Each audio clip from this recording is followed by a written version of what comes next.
In our co-main event, we have Ben Rothwell versus Marcos Rogerio de Lima. Ben Rothwell, the veteran, been fighting professionally since 2001, almost as long as both me and Zach have been alive. Hashtag 90 babies. Pretty Um, close, man. yeah, yeah, he's been fighting a long time. He's 40 years old. Obviously, this will be taking place in the heavyweight division. He's weighing in at 265, the heavyweight limit. 6'4 with an 80-inch reach. His opponent, Marcos de Lima. Boy, this guy gets tapped more than an elevator button. Homeboy, he is not. I mean, he's good, but he ain't top of the top, and he ain't Ben Rothwell. Uh, you see this? Yes, he's from Brazil, but this guy can't sub on anybody to save his life. Like I said, he gets tapped more than the elevator button. Anyways, this guy is coming at the heavyweight limit of 265 as well, height of 6'1 and a reach of 75 inches. Zach, would you like to explain to these kind folks about our two fighters? Well, I mean, it sounds like our usual, we don't seem to agree on at least one. So I think it's fair. But I'm going to take the opposing perspective here. I think this is a matchup that Lima can win, man. I think they kind of put him in one that he can get one over on, because I note your submission concerns. He does get tapped more than an elevator button 4 times, 5 times in the UFC. But if you Six look at times overall. but if you look at those 5 times in the UFC, Nikita Krylov, OSP, Stefan Struve, and Alexander Romanov. OSP and Stefan Struve are 2 of the best submission artists in the upper weight class divisions in the UFC. He got I'm not forearm choke, bro. I'm sorry. look. I'm You're not just not trying if you're getting forearm choke. look. I'm not excusing it. I'm not excusing it by any means. I'm just going to the point that that's not Ben Rothwell's game anyway. Ben Rothwell's He has game 12 is subs. look. I'm not saying he can't do a submission. I'm not saying that it can't happen. But one of those 12 subs is against freaking Butterball Barnett, who y'all now think is the second coming of Christ because he had a spinning hook kick. He's still a fat shit. No offense, but he's not that great of a martial artist. He's very athletic for a large man. I'll give him that, but he's not that great of a martial artist. My whole point, the whole reason I even bring him up is because Ben Rothwell's last time out, Chris Barnett was striking with him. He was not putting it on him by any means for being a guy that was significantly smaller, he was putting it on him a little bit. I think Ben Rothwell absorbs too many strikes for a guy that's his age. I think the defense is a little bit starting to slip. He's still got some power. He still puts out pretty high volume actually with his striking for being an older gentleman. But I think Lima is a little bit better on the feet. I think he's going to get a few more punches, a few more kicks, and as long as he doesn't get knocked out, man, as long as he doesn't get chinned by a Big Ben punch, I think we'll see Lima by a decision here. Sorry. Oops, Oh, I sneezed. oops. Anywho's, bless me. Yeah, I have to agree with you. I think Ben Rothwell's defense is I'm moving forward and I'm coming at you and I'm throwing back. He's going to be in your face all night. He had that fight with Marcin Tybor where they threw an outrageous amount of strikes between the two of them. The pace for a heavyweight fight like that was, pretty much unheard of. I mean, to this day, I mean, it might be in one of the top 5 most significant strikes thrown in a UFC heavyweight fight. If not, it's close. Yeah, it's very close. But I see where your concern is with that, especially the way Marcos de Lima likes to throw his punches. But you know how he throws his punches, life?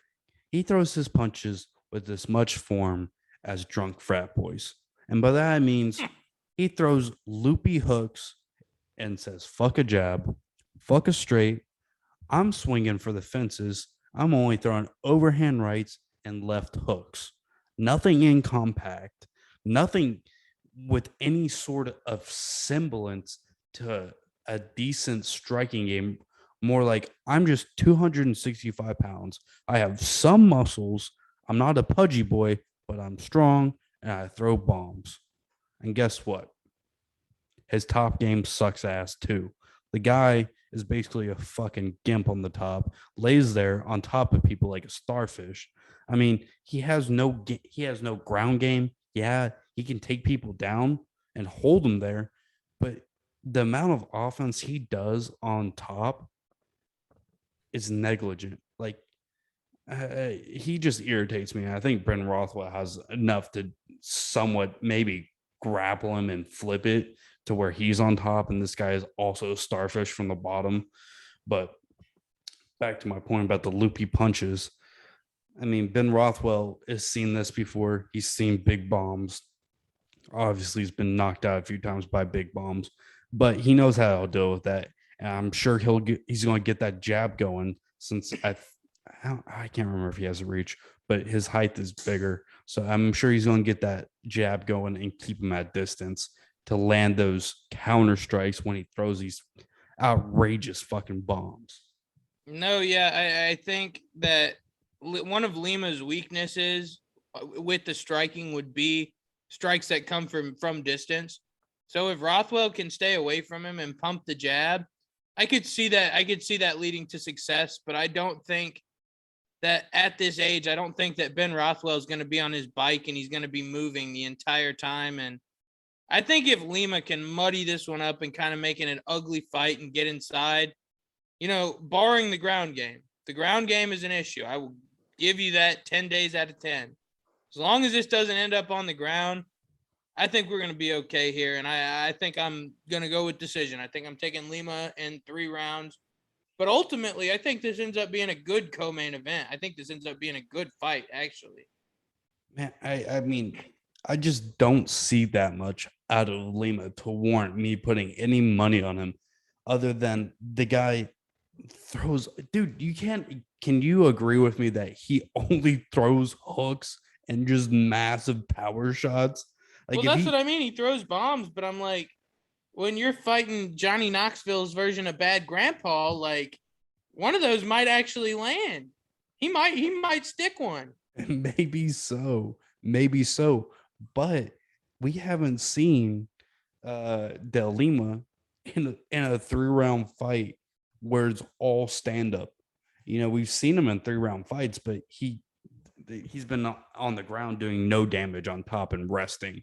So I think that Ben Rothwell can put the pace on him. Let's see what the odds say. Let's do it, man. They see it the same as me. Zach, for once, is going with the underdog. Ben Rothwell is coming as a minus 150 favorite here. And Marcos de Lima is coming at the plus 133 dog.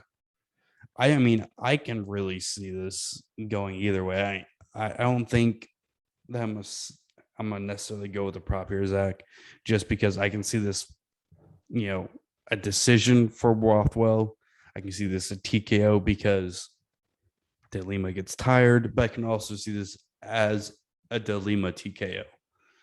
What do you think? Oh man. I think the safest bet that I can play, minus my dog money that I can take to the bank, hopefully, but safest thing I can do / say here is take that the fight does go to decision at plus 130. I don't think that's a bad bet. And I know I picked Lima. I know I picked him, and I'm not unconfident that he's going to win, but I'm like, Rothwell wins by submission at plus 550 after all that Gage pointed out for us. Like, might be too tasty not to just give a little nibble. Are you sure you want your boy by plus 1200? No, not by a submission. No. After you just talked about how pitiful his ground game was, yeah, I'm gonna take him by submission. Bro, The whole country of Brazil is crying because this guy doesn't know their own martial art. Yeah, that's tough. That's pretty fucking tough. But man, y'all heard it here. We're having fun tonight. We're getting down on a little bit of the calf kick experience.